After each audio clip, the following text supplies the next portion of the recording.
Well guys, it has now been 3.5 months since I did my last Star Wars video. If you guys don't remember, I was planning on doing individual Star Wars videos up until Star Wars Episode 9 comes out. In March, mid-March, I did a re-review for Rogue One, A Star Wars Story, because my views on that movie have completely changed, and then my next review was going to be Star Wars or Star Wars Episode 4, but you know, I kind of went away from that again. But I figured now that Star Wars Episode 9 has an official title, an official teaser trailer, it's been out for a while now, it's now The Rise of Skywalker, I've kind of wanted to get back into the Star Wars mood. So last night I watched the original Star Wars film from 1977 and the special editions, just to keep both films fresh in my mind, and now I'm ready to get back into the Star Wars reviews, so let's get to it. Star Wars, or Star Wars Episode 4 A New Hope, whichever way you look at it, was written and directed by George Lucas. And it was basically a game changer when it came to filmmaking. It changed a lot of things, special effects wise and even story wise. Little details that filmmakers used to do back then that this film didn't do. You know, we're used to it nowadays. For instance, the opening crawl and all that stuff was something we weren't really used to. So it basically changed filmmaking, honestly, for the better.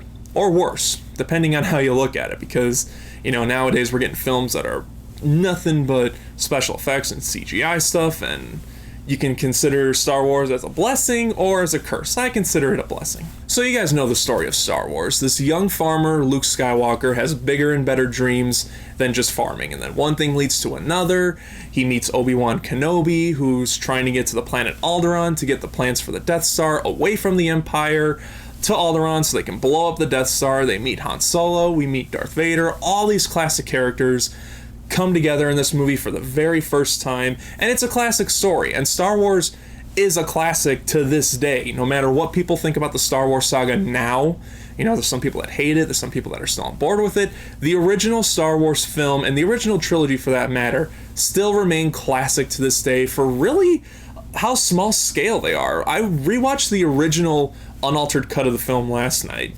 and even though there's all this stuff going on, there's like lasers, there's spaceship, there's weird creatures, it's actually a kind of small scale movie. And like I said, this film was a game changer when it came to filmmaking in terms of special effects, mainly special effects. And I'm gonna say something that people, when they talk about the original trilogy, don't always talk about all that much, but this first specific film, I will admit the unaltered version does have some special effects that don't really hold up anymore. For the most part, hear me out. I can hear you guys clicking, you asshole, right now. Just hear me out. The effects in this film, besides a few little things, are phenomenal. They used models, like miniatures and actual models, and old-time, you know, camera tricks to make things look like they're in space or ships are actually moving, and it looks fantastic. But I will say, there are a few little special effect clips, you know, like for instance, like little spaceship moments, or the scene where Luke's speeder is going through Mos Eisley, that do look a bit dated, I'm not gonna lie. I'm not knocking it as an issue for the movie, I'm just saying it's little things I noticed from the unaltered version.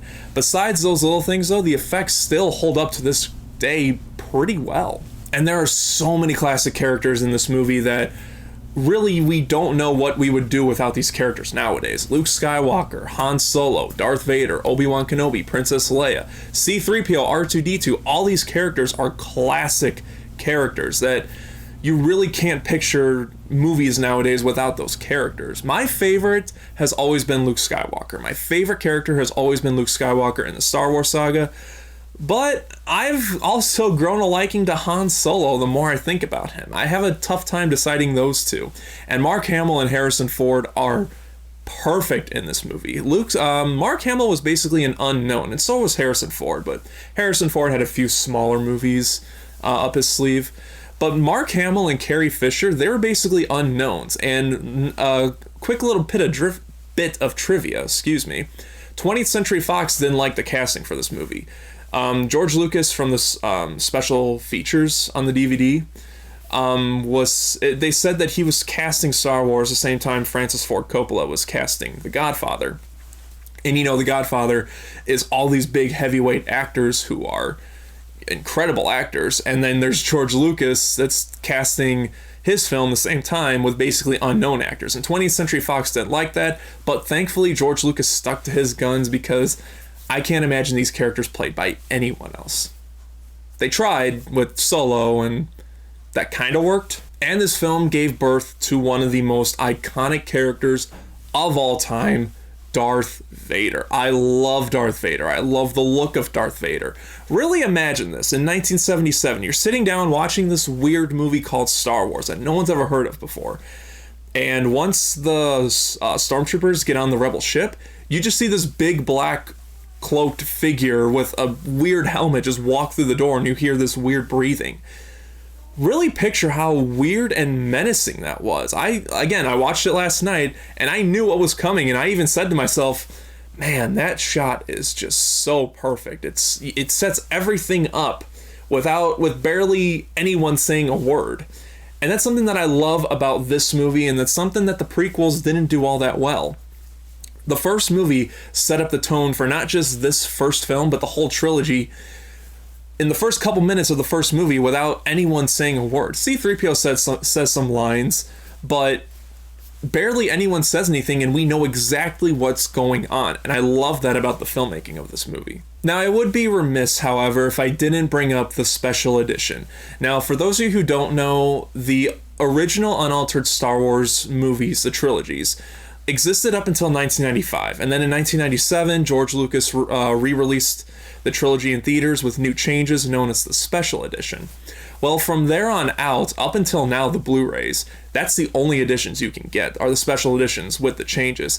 And with the DVD and the Blu-rays, he added more changes as time went on. So now, the current Blu-rays that you can buy in the store, it's technically not the official version of the movie. It's official to Disney and Lucasfilm. But for us Star Wars fans, it's not really official because it's the one with changes in it. To get the unaltered version of the movie, you're going to have to get the VHS copies. It was released on DVD as a bonus disc in 2006, but those are really expensive and really rare to find. Or if you can get your hands on the despecialized editions. So that's the only way you can get the original uncut versions of this trilogy. It's kind of sad. But now, so many people hate the special edition changes. And I'm going to say this, I'm not a massive fan of them. Like, there are changes that irk me and that I wish just weren't in the movie at all.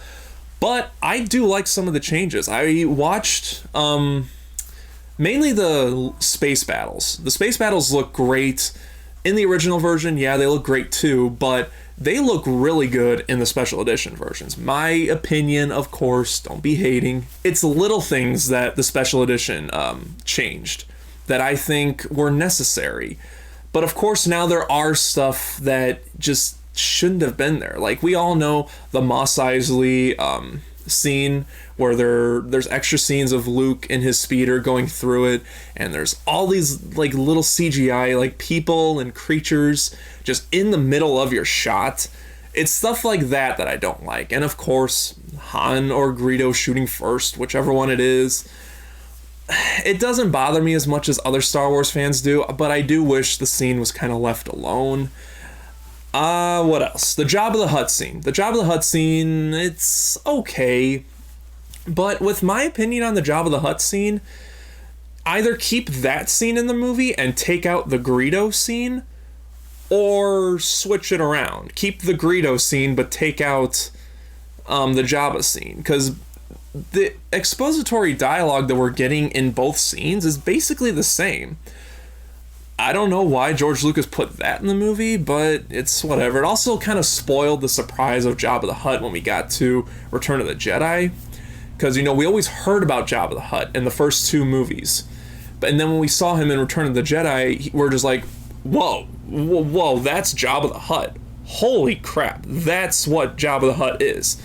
But now when we get to that reveal in Return of the Jedi, we're just like, yep, there's Jabba the Hutt. We saw him in the previous movie, so it's not really that big a surprise anymore. I don't know. A lot of changes, I'm kind of in the middle, but then some changes, I'm like, okay, that's good. I can see why they put that in there. And then other changes, I'm like, that's stupid. I kind of agree with the fans on that. That just shouldn't have been in the movie. So Star Wars Episode 4, or Star Wars, again, whichever one you call it, no matter which version you watch, you can easily see why this movie is still a classic to this day. I love this movie so much. It changed filmmaking forever. I wouldn't be a fan of Star Wars without this movie. You know, it's easy to see why this film still holds up all these years later and why it's still considered a classic. There's very rarely anyone that doesn't like this movie, and it's kind of impressive that this movie, this little movie that no one thought was going to be great, no one thought was going to be good, no one wanted to distribute this movie, no one wanted to show it in theaters, blew up into this massive phenomenon, all because of a little imagination that was in George Lucas's mind. It just makes you wonder, where did that talent go with the prequels? But I'm not going to get into that. Star Wars is a classic movie. It still holds up, except for a few, like I said, a few little special effect shots, but for the most part, it still holds up incredibly well. I love this movie so much. And yes, you guessed it, Star Wars is Oscar worthy. I can't give it a lower grade than Oscar worthy. It was nominated for like 7 Oscars, and I think it took home like 3. I could be wrong. If I'm wrong about that, let me know in the comments section, but it was nominated for 7 Oscars. That's a huge accomplishment, especially for a movie that no one thought was going to be good. And like I said, it still holds up perfectly well all these years later. Guys, I'm really excited to talk about the original Star Wars trilogies as well as Episode 7 leading up to Episode 9, The Rise of Skywalker. I'm really excited about it. What do you guys think of the original Star Wars movie? Whatever your thoughts on it. Do you have little gripes all these years later, or are you one of those people that's like, it's a perfect movie? It's a perfect movie from beginning to end. Whatever your thoughts on it, let me know in the comment section, and look forward to my Empire Strikes Back review, hopefully very soon. And as always, thank you so much for watching. If you liked this video, hit the like button. If you're not subscribed, click right here, and I'll see you guys next time.